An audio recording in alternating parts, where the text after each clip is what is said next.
record. That's new. It says recording in progress. Yeah, it said it's me as well. That's neat. Okay, right, we're on. Welcome back to Reap the Week, Villaincast with El Jefe and the Villain. It has been a long time. Various things have happened. A lot of sudden the world has changed. It has been a month at least since we did one of these, but Naki and myself are back. First off, a word to our sponsors. Still no sponsors. Probably because we didn't do Reap the Week in ages. They just saw us as flaky at best. We've had we had loads of complaints. Maybe we could turn those into sponsors. It's sponsored by Whinging. Yes, we're back. We're back. And Jiu-Jitsu has kind of maybe returned, distanced within family bubbles, but Jiu-Jitsu has theoretically returned in a small way.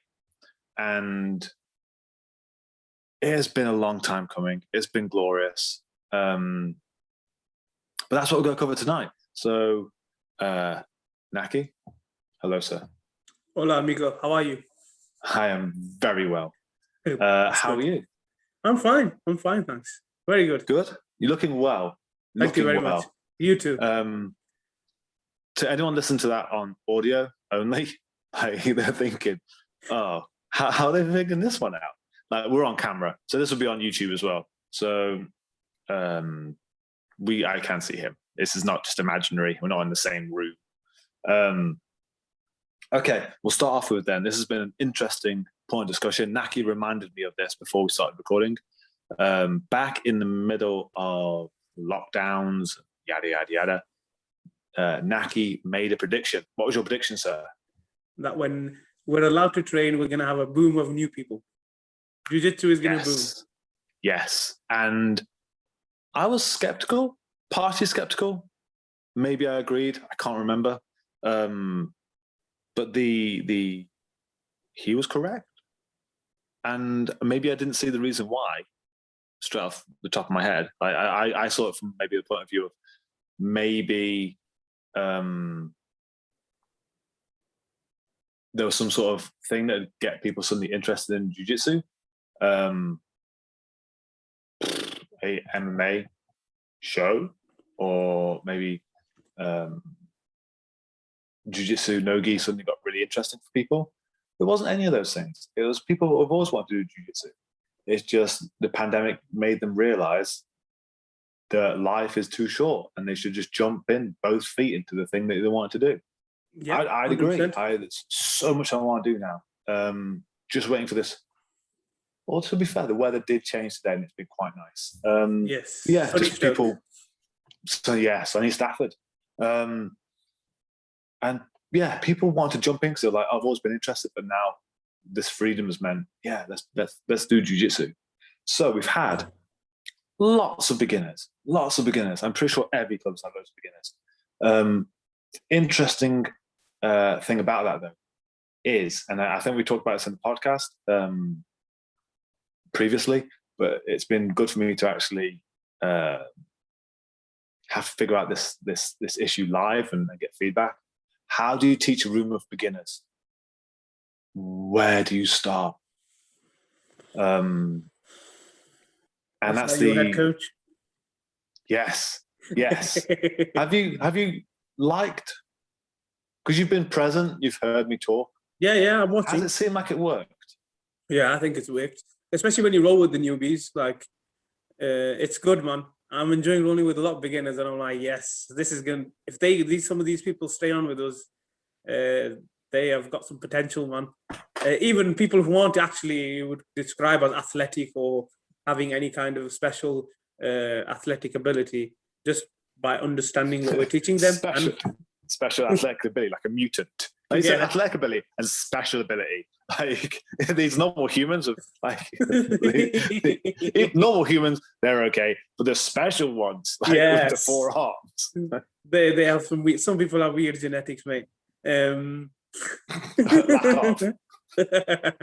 Both ways, it goes both ways.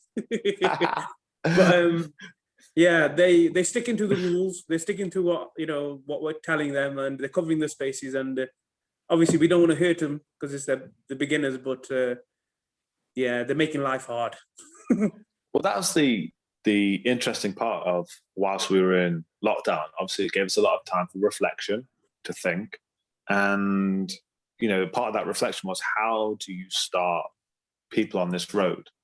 And Preet always said it really well, in that jiu-jitsu, especially when you start, is suffering. It's always suffering, but it's a lot of suffering when you first start, and limiting that suffering is what will help people stay. And so the first sessions I've been teaching, with all these beginners coming back in and like restarting the timetable, is starting with control, grilled chicken, as we see it, as in covering the gaps, getting your elbows tucked into your hips, and basically making people as bulletproof as we can from day one, and like reinforcing that in the rolls. So every time someone gets a bit mauled, just say, where were your elbows? And they say, oh, it's hard to like keep those gaps closed. But it's like, well, yeah, but the only thing, apart from the massive amount of technique, but in a core level, the only difference between myself and what a beginner is doing is that I am more trusting of covering those gaps. That's it. Yep. And it's the same as because I remember I've done some boxing in the past, and you've done some boxing as well, haven't you, Naki? Yeah. That kind of initial boxing, you throw a punch at a new boxer, they don't like cover their chin or anything like that. They try and meet the punch in midair, like punch the punch. Yeah, or they do like a weird barber or a weird doko. They put their hands down in a weird way. Yeah. And, Or they try and block it when it's like 2 feet away from their head. Yeah. And it's because you don't trust that if you can just be there and cover. And it's the exact same with this, as in it's very easy to learn it, especially when you're new, but doing it, just being disciplined enough to do it, that's the only thing that separates a brand new day oneer and like a good 2-3 strike white belt. If they can just trust that this works, I think they'd be as good as defending as someone who's been in for several months. Yeah. It's just that discipline. Were you there when I did the class on guard and creating guard? Yes. Did you see that? I taught a bit of context. I taught a class on, that's how we kind of like thought we'll do this. We will test open guard to failure. So as in they know about the running man, they know about covering the gaps and turning away, and did a bit of shrimping as well, and like why that's the same as running man, just backwards. Still going to do that video. Next time we're in the gym, we'll do that video. I've been promising that video for like 6 months. Anyway, so we've done that, and then I said, there's 5 points of control on a person. This is no gi, by the way. Back of the head, armpits, back of the knees. Gi is applicable as well. It's just a big cloth. It's kind of an allegory. Maybe we should do that video as well. Are you writing all this down? Because, in my head, on video. So, yes, we did the,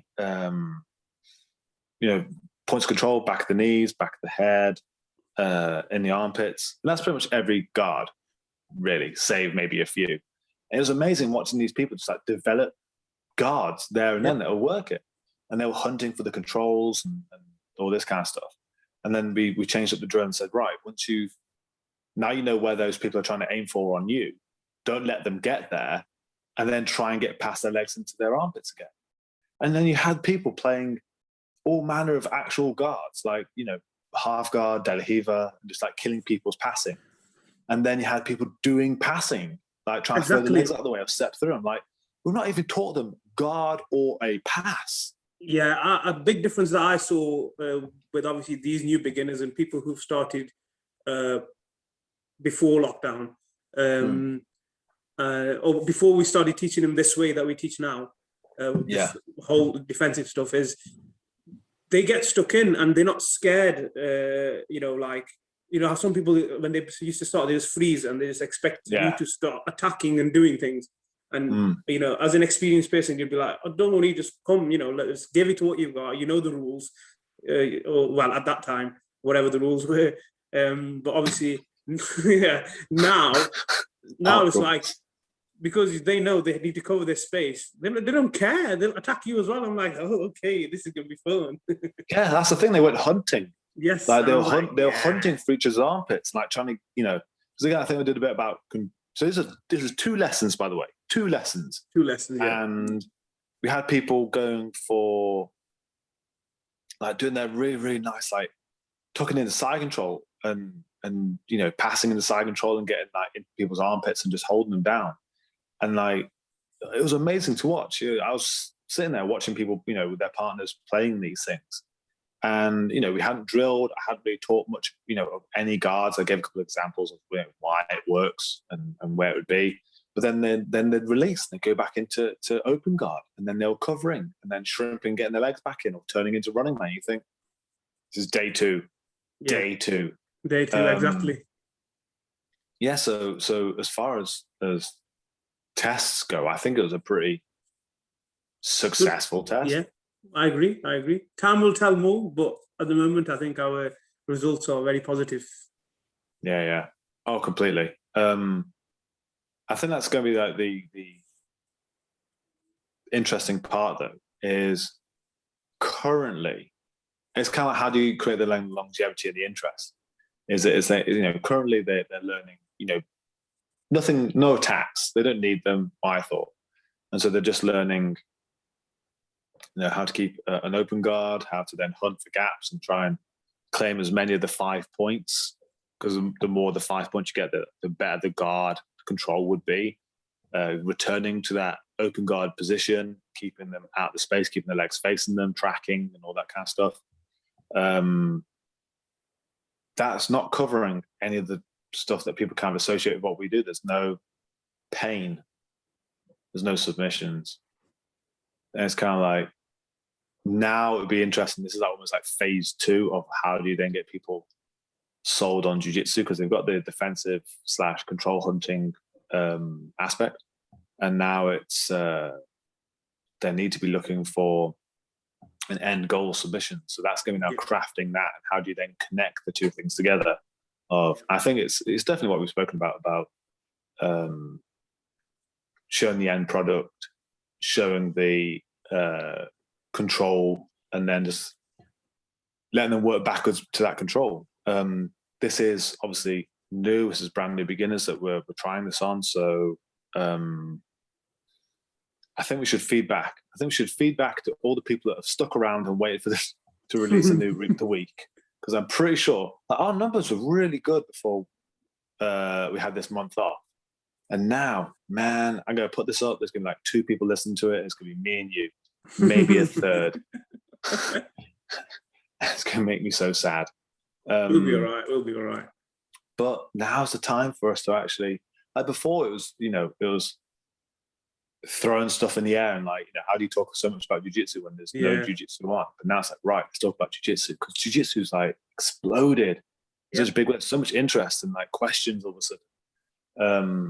I mean, I'd be interested to hear about whether it's busy everywhere, whether it's just Stafford and Stoke, or is everyone who's opened up and like they're getting the lot of the heart of new BJJs in Stafford and Stoke. The Midlands, man. Can you imagine the Midlands dominating? Yeah, cold, dark day in hell, I think. So I tried to put a cup down really quietly, just so it didn't like affect the microphone. Right. Anyone who's watching this on video, I haven't got like a weird tick. Like the microphone is here, and so I'm talking to the camera, but I'm also talking to the microphone. So that's why I keep looking like I'm doing this. Anyone on audio only couldn't really care what just happened. I think by now people would have realised if we had a tick, Chris. Come on. Yeah, a weird one's developed when I got back into jiu-jitsu. This is also okay. Another interesting point. Go on. The conversation I had with Johnny, however many months ago that is, I've lost all track of time. Johnny, Mr. Book, you on about? Johnny Buck, yes. Yeah. He said something really interesting. I think he said something really interesting. I can't remember. Is that people don't go to jiu-jitsu clubs for jiu-jitsu. They don't stay, shall I say. They go because it's social. It's fun. It's a night out. Like maybe, there's some. It's not all because it's social. Obviously, people enjoy the violence and enjoy the aggression 100%. inside jiu-jitsu, but definitely, like, the social aspect is one big thing that keeps people around. So I've been really considered about how this should how we keep people in that kind of social, feel for it. And so since, people, contacted me, gave their numbers, and say they want to come back to the class. After every session, I've been like, drop each of them a message like, is that good? You enjoy that? And like keeping that conversation up. I'm like, yeah, really good. And just keeping them like, it's not that you just came down, paid your money, you went home. It's like, no, I'm the head coach. I'm, whatever level, doesn't matter. I want to talk to you. Like, you're here and you want to spend time with us. Like, yeah, come on, let's talk. And everyone's just suddenly got invested, and everyone's just like, that's kind of started that social aspect. And I'm not doing that in a cynical way, as in like, this is how you keep students. Kind of is. But no, it's because, if people want to come do jiu-jitsu, I'm like, what's wrong with you? Like, we need to have this conversation. There's something seriously wrong with you. You need to shrink. Yeah, exactly. Can we fix what's wrong with you? Yeah, it's like, all of a sudden we have new friends everywhere, which is good. Yeah, 100%. Why we do this? New people is always good. I think that's one of the interesting things, going back into the whole idea of crayon who, went to the other clubs and stole the fire and brought it back to their club. It kind of, came to the, when coaches won't let their students train at other gyms because they're afraid they'll leave and they'll get the better shit at the next gym. It creates an interesting problem. Is it was never the knowledge that kept them around. It's their friends. Yeah. Like, if someone wants to go to a new club and learn some stuff, they're doing it for a jiu-jitsu reason. But people normally stay at your club because they've got friends there. Yeah. Like, and that then because that then kind of solves that confusion of why do people, say if you go to another club and like, say you're a blue belt, a purple belt, and the white belts in that other club just like absolutely wreck you. It's rare that you then turn around and go, oh, well, my club must be shite. Like, I'm going to go join this one. No, like, even though like there's a club that will like pull your pants down a little bit and spank you, like, you still stay at your home club because that's where your friends are, and that kind of automatically almost makes it obvious that for the vast majority of people who do the sport, it was never about the sport. Yeah, you could say that. Could say that. Could. Are we having a discussion? What do you believe, sir? You could say that. For me, it's different. I want to obviously compete, and I obviously there is that family aspect, friend aspect, and the social aspect. But how often when we're rolling do you see me sitting on the side and chatting? That's very true. No, but very rarely. Yeah. Only at the end. Usually at the end we're talking, or I'll sit and we'll have a chat. But I think the average person who wants to just have to go out, because if you think about it, jiu-jitsu, it's not really out there, is it? Like, it's not boxing's out there, no. MMA's out there, all this, even like freestyle wrestling, some people, when you say wrestling to them, they just straight away think The Rock and The Undertaker and stuff, you know what I mean? Yeah. And, a lot of people, I think, have started looking around for other stuff, and when I made my prediction, it was based upon how MMA or like the UFC was the only major sport in the world still running when everybody was locked down. Mm-hmm. And it was the only thing that people could really watch live sports-wise. Mm-hmm. And I think people have gone about and done their research and looked at things and thought, okay, why is this all working? You know what I mean? Obviously, I'm yet to ask someone. This is just my theory. I haven't asked anybody. But I think that's the reason, like, a lot of people have actually gone out and just, had a look online. What is this stuff. What's going on here? Why is it mixed? What other martial arts are mixed in here? You know what I mean? Yeah. And then people have probably found what grappling is and what Brazilian Jiu-Jitsu is, what wrestling is, you know. Well, no, I think entirely people join because of the sport, but people stay because of the social side. Oh, I get what you mean. I understand what you mean. Yeah, people join because they want to do a new martial art. It's amazing how much then people stick around. You know, yes, it's a night with your friends. You know, when there's good music on and music, yeah. You know, the sweat's pouring and everyone's having a good time. It's like, yeah, you're there. Okay, it's a good workout, but if it was a workout only, I don't think you'd stay as much because especially when you hit skid, like, you know, your jiu-jitsu sucking, you hit a plateau and all this kind of stuff. It's your friends that keep you coming back because you just want to see it. 100%. Yeah, like people want to get in because of the sport, and it's one of the funny things. Like the Globetrotter camps is, you know, I've obviously done a lot of them, but people go because it's, you know, oh my god, there's like 20 black belt instructors in this whole new city or something. But it's not until you've done one you realize, oh no, it's a giant party with jiu-jitsu. And the vast majority who come back return is to go see their friends because it's the only time we get together.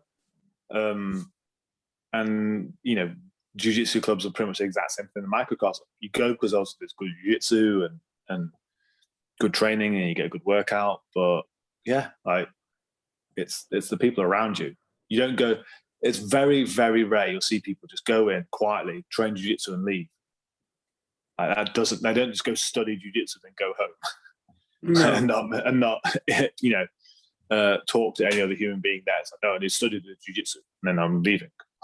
No. You have to. Yeah. There is that social aspect. It has to be there, exactly. man. Even when we're rolling and we're like 15 rounds in and we just really have a laugh with each other. If someone on the other side of the room starts swearing at him, "Oh, you this pussy! I'm having you next." I'd be interested, like anyone listening to this stuff, please message, comment, or anything like that. I love, even if it doesn't look like a comment on the Discord, I do read pretty much everything. And so if you listen to us and go, oh no, I can see that, like good, like let me know. Interested, what other clubs do to try and keep people, you know, not keep people, you know, are you as welcome? And I'm trying to get better at it. I remember Dan Strauss said it, is he said he always makes sure he learns everyone's name. Like, and I agreed with him at the time. I said, yeah, like, you know, if someone joins, I want to know your name because I don't want to come and go, hey, dude, you happy to come to jiu-jitsu? Like, no, I want to go like, hey, Darren. Like, we haven't got a Darren. And actually take an interest in them. No, we haven't. Multiple Adams. Oh yeah, we had that discussion. Yeah, multiple. I don't know why. Multiple Adams. Only one Naki. And do we have another Chris? I think we do. No, we do. Christoph. We've got and Healy. Oh yeah, Chris Healy as well. Yeah, 3 Healys. Not 3 Healys. 3 3 Chris's. Chris's. Yes, okay. We've got multiple Chris's. We've got one Naki and no Darrens. I think we should make. Oh no, one of the Adams is a blue belt. I was going to say we should make 2 of the Adams, all 3 Adams fight for blue belt. Well, when I was rolling, I heard whoever wins this match is going to be called Adam, and I don't know what the other person is going to be called. So I don't know what that was about. Yeah, I made them fight for their name. So what did you call the other person? What did you call? Was that a winner? Was that a loser? No, there's a Norman now. There's only one Adam. I heard it got super violent because of that. Like I will be called Adam. It doesn't take much to egg people on in a mid-roll. Just say something to them like, yeah, watch them change. Complete nonsense. Like, we're going to not call one of you your name anymore. I'm going to murder this guy then. Humans are weird, man. Oh, dude. If it's that easy to get 2 people to kill each other. Yeah. No wonder every war ever has been the way it has. If you can get 2 people to try and murder each other over their name in a completely nonsensical way. Like, yeah, we're going to go out and change your name in every way. No. I don't think we call either of them Adam anyway. No, we don't. Do. I don't. No. I call Adam Cooper a magician. So yeah, the magician. Yeah, exactly. Magic. Magic Adam.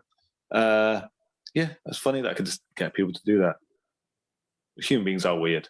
Yeah. Like any slight like that, you can just have them like mess each other up. Okay, talking to the audience. Anyone listening and you have had lots of beginners join, for example, or even a few beginners, it doesn't have to be lots. What have you done maybe differently or the same to try and get them up to speed? Because one thing I actually said when we had all this, we had, I think that class was like 34 people, whatever, we had more sitting around there, said, try to explain jiu-jitsu to them. And one thing I said is that usually when beginners start, they land on a random night and you have, it's like trying to learn the numbers from 1 to 10, but starting at 5. Like, eventually you may get back round to 4, but it's a bit of a weird way of learning numbers. Yeah. And that's the normal jiu-jitsu method. And I have said that maybe, if it makes me sick in my mouth, traditional martial arts had something correct when they said there's a syllabus and, you learn stuff at a progression. And jiu-jitsu isn't, because you just drop people in the deep end and go, you'll figure it out one day. We'll get back to 4. Just keep turning up. Keep turning up. That's it. Just keep turning up. Yeah. People say, oh, how do I get better? I still don't understand what's happening. Oh, just keep turning up. You'll get it eventually. And that, I think, if you had to put a title to this podcast, it would be that. It'd be, that's the problem with jiu-jitsu, is that people ask for this kind of help. And like the main, apart from maybe super technical details, the main thing that we can say is, keep turning up. You'll make it, That's why people, teach a lot of the stuff that they teach, is that it's not how to become them, it's how I teach you how I was taught. Eventually you will become me. Maybe not as much these days, especially to people like Josh, but by and large, it's land at a random number, do jiu-jitsu as it's always been done. Eventually you may end up like me. And it makes jiu-jitsu feel so long and weird, and eventually people get it. We should do that different. Yeah, only the ones that stick around, though. This is why the retention rate in jiu-jitsu isn't that high, because people come in, they get beat up, they can't figure out the answer. Now imagine someone who's working 9 to 5, coming training 6 o'clock, trying to do it 3, 4, 5 times a week, and then not being able to give them not a complete answer, but like an idea of an answer or something, rather than just saying, just keep turning up, keep turning up, keep turning up. Not even that. Like, say if you're to roll on day 1, and that night's class was a Kimura from guard, and that's all you know about jiu-jitsu. Like, that roll's about to become super confusing. Like, there's no context for anything other than that a specific moment. Like, they end up accidentally in guard, and they go for a Kimura, like, oh, okay, I understand this part. Then the other 4 minutes and 55 seconds, they're like, what the fuck is happening? And that's the part we need to solve. And that's why I think I've taught the beginning class the way I have, because I don't want them to say, I don't get what I'm supposed to be doing. It's like, yes, you do. Get in their armpits. Like, what am I supposed to do? Close your armpits. Like, that's it. Like, it almost feels like they look at you and go, what are you on about? Armpits for? Like, it's this simple. It's this dumb. I'm a black belt in tickling. That's literally what it boils down to, is I'm a master armpit hunter. Aggressive tickling. Aggressive tickling. So it's involuntary yoga with aggressive tickling. Yeah, that's BJJ. That's the dictionary definition of BJJ. Involuntary yoga with aggressive tickling. The beautiful art. It's a beautiful, gentle art. Gentle art, yeah. Yeah, and so it's definitely like, if you don't have that kind of context when someone first starts, especially a brand new beginner, you just teach them a random point. And this is also a bugbear of mine. It's cool in that people want to, are so excited for jiu-jitsu, but Jesus Christ, like the worst one is when you have a newbie start and they go roll with like some half, high level white belt, blue belt, maybe a purple belt, and then that belt goes, oh yeah, I have to show you this, and you just flood that beginner with bullshit. Like, it may work, but it's like, holy hell. Like, people can be sponges, but not that big of a sponge. They're not going to take on. Keep it simple. Keep it simple. Yeah. Like, okay, like Ali G says, keep it real. Exactly. And, you've gone through, control or whatever that night about armpits and, hiding your own. And then you got some maniac. So, oh yeah, we need to know close guard. We'll go for this sweep. There's some other maniac goes, oh yeah, I'll show the sweep if they stand up. You can go behind their leg and that sweep like this. Inverted heel hook. And I'm just like, I even watch it happen. And I don't want to put my foot in it because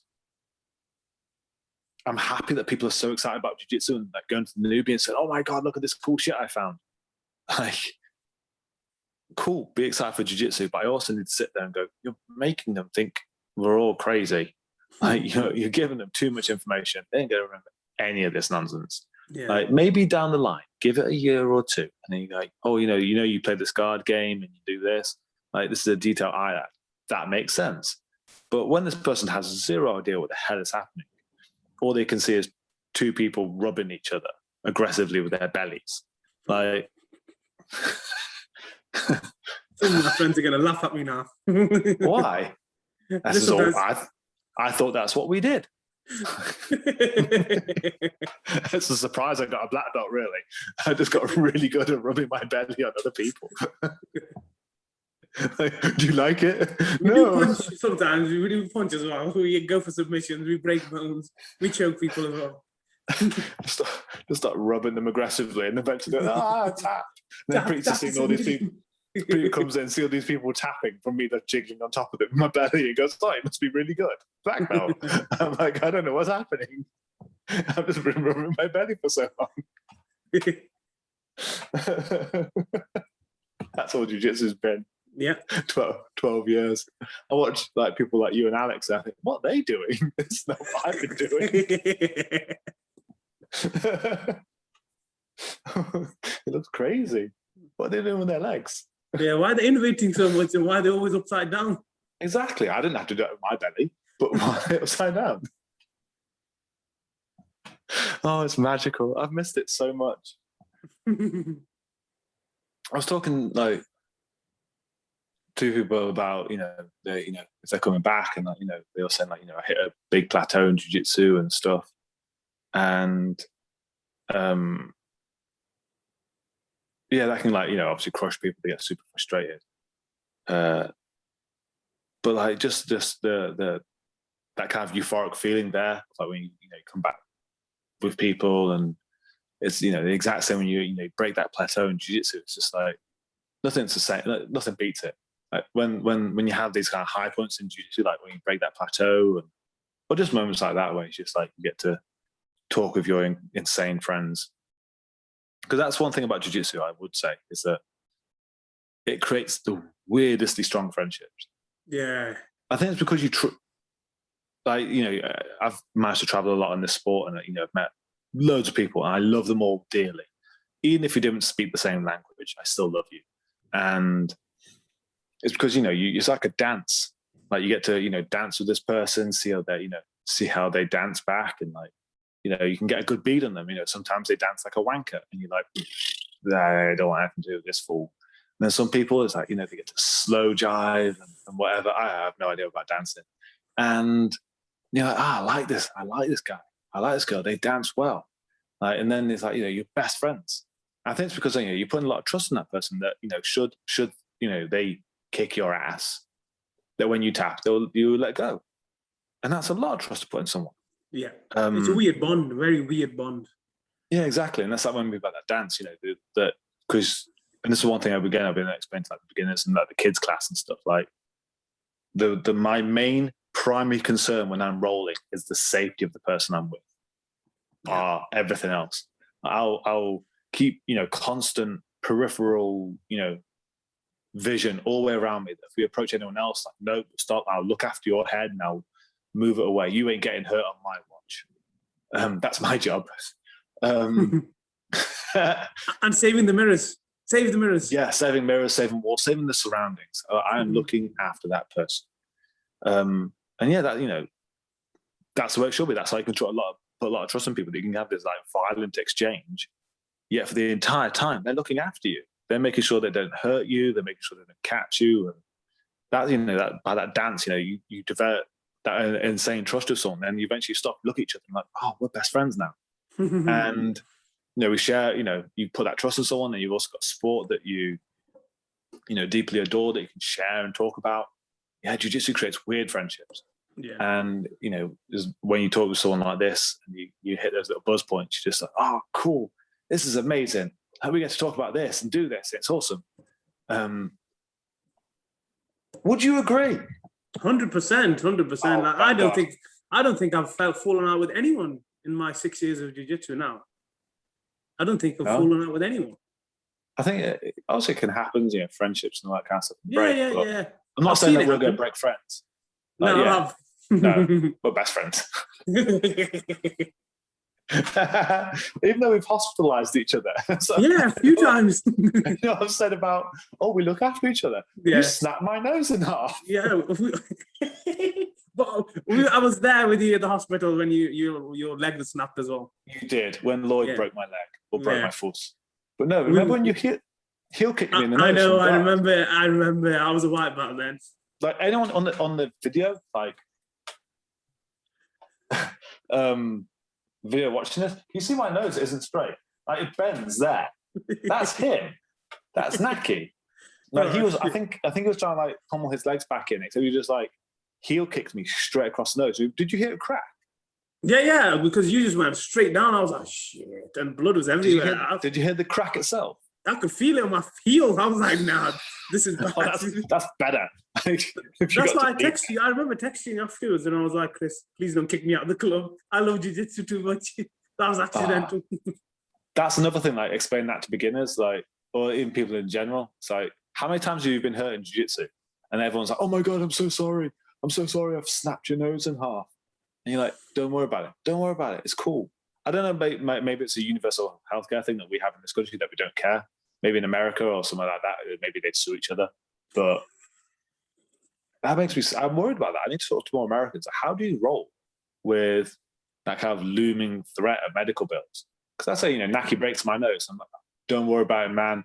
Happens all the time. Because my nose is like flopping in the wind.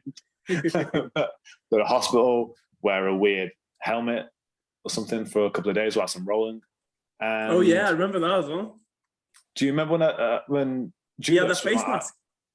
Do you remember when I had my eyelids split in half and I just wore an eye mask? Yeah. Like an eye patch, I'll say. I got a boxing hand wrap to like wrap it around my head. Yeah. All you fuckers kept on passing my guard on the side. Yeah, on that side. We'd only attack you. I'm there like, don't go this way, and you all go that way. I can't see you. If you fucking go there, I'm going to leg lock you. And then you did anyway. I couldn't find you. Exactly, but I don't blame anyone. You know, it's an unfortunate circumstance of jiu-jitsu. Maybe if some fool was to like slam a submission on if I tap, then maybe we wouldn't be friends. Oh yeah, and then that goes back to that whole trust thing. Obviously, you couldn't be trusted. Exactly. I don't think that happens a lot. Maybe accidents happen, like, you know, if things are on the cusp of like a good submission and people are like, I'm going to get out of this. And like, oh, no, you're not. And then all of a sudden it goes, you're like, but I think people who can't hack that stuff like this, like that trust, I think they just themselves back out, like they just don't come back. You don't see them again. You know, people who are there for the whole breaking, because, you know, they know around the corner there's a bigger dog. You know what I mean? If they'll tap one of our guys, they know they'll roll with one of the others, and they know what's happened, so they're going to do it to them. Or eventually, to any of those people listening, like just to add on to what Naki said, yeah, there are two big dogs, and you're listening to them. Carry on, Naki. We're trolling now.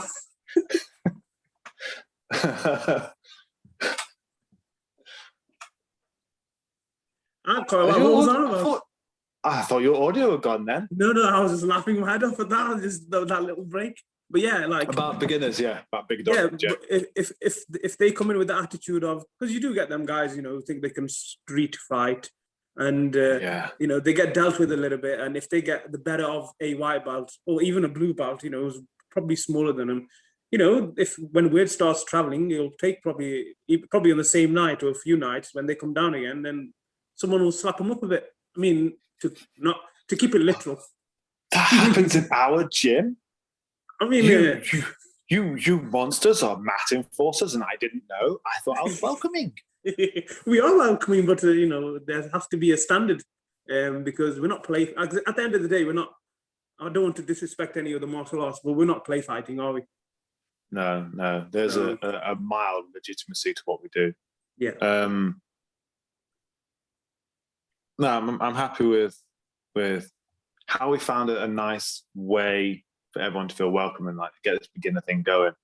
Because it was like a point of anxiety for me, thinking if you put a bunch of beginners in the class, it's gonna look mental. Like, especially if they start rolling. And maybe that's why some gyms don't let beginners roll. I don't agree.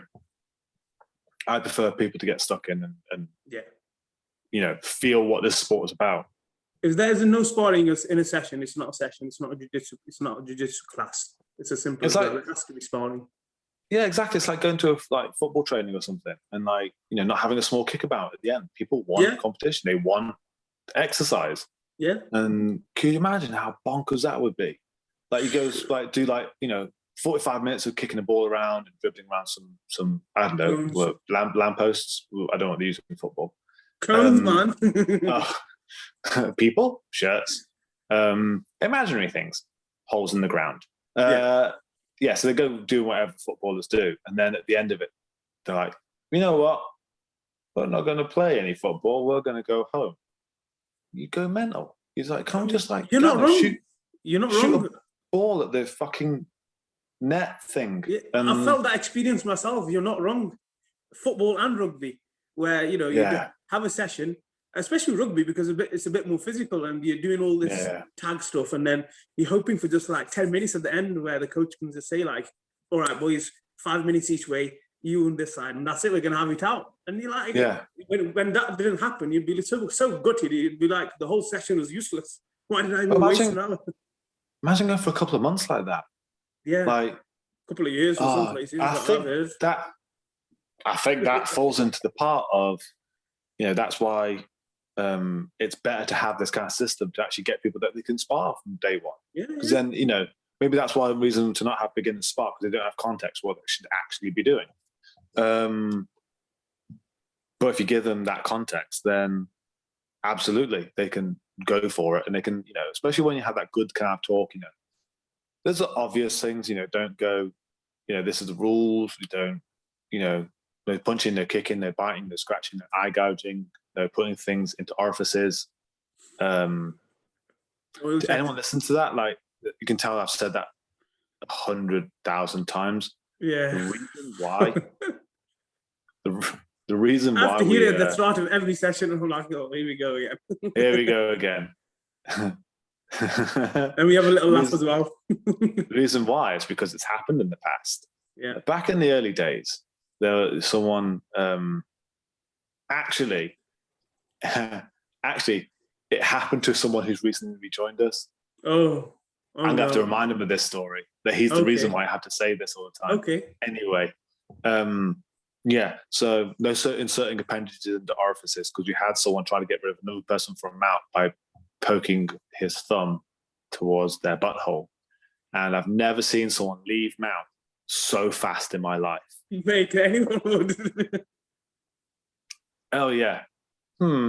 Actually, yeah, the wrong statement. I'll take that one. I was going to say, times have changed. Times have changed. Well, no. Sometimes mount means a lot to me. I'll forego certain things if I have to.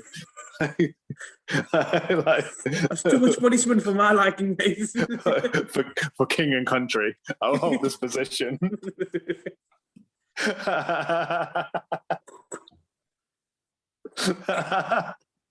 Yeah. Surprise! Nothing surprises me. Nice try.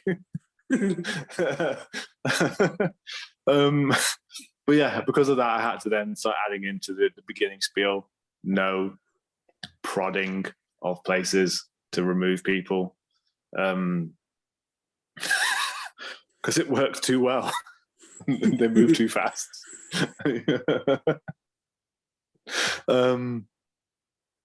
Yeah, so I think having that, fucking sideways that went. Having that conversation at the beginning, saying like, these are the rules, this is what we're actually doing in a basic sense. We're just trying to line each other in their armpits, hiding our own. Yeah, it gives beginners context that they can then roll, and like they're not lost. They're not going, I don't know what I'm supposed to be doing. All I know is this guard Kimura. Yeah, and we'll finish up this episode now. Anyone who is out there, hello, please go on the Discord. There'll be a link on it in the description of this video if it's on YouTube, or just type Chris Payne's BJJ into Google, find my website. There's probably a link on Discord there, or Facebook or anything like that, or message me somehow. Let us know about how you're welcoming these beginners. Have you changed anything? Are you doing it a certain way to make them stay? What's your beginner course like? Have you had many beginners? That's the other interesting one. Yeah, Are you even reopening yet? If you're not reopened yet, ignore the past 45 minutes of podcast. It's probably just going to upset you. Sensitive folk. Sensitive. Dude, that's majority of people, they can't roll yet. And we're just like, yeah, jiu-jitsu is so cool because I can like roll. It's their choice. They can roll. It's their choice. I'm pretty sure legality says that maybe they can't. He says we're rolling, we're doing star jumps in corners. Bubbles are rolling. Yeah, bubbles are rolling. But the rest of us do push-ups while we watch. Yeah. And star jumps. Yeah, star jumps and push-ups. For every cool thing that happens that we see, put another star jump and push-up in there. Go on, Bubble. You guys roll good. We'll watch. I've heard of those kind of parties before. Okay, it's been a pleasure.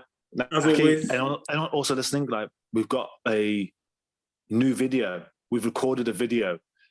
I don't think you get how happy this made me. There was so many takes beforehand because I was too happy to record it. We did a new video. It was a question off the Discord channel on Scarfold.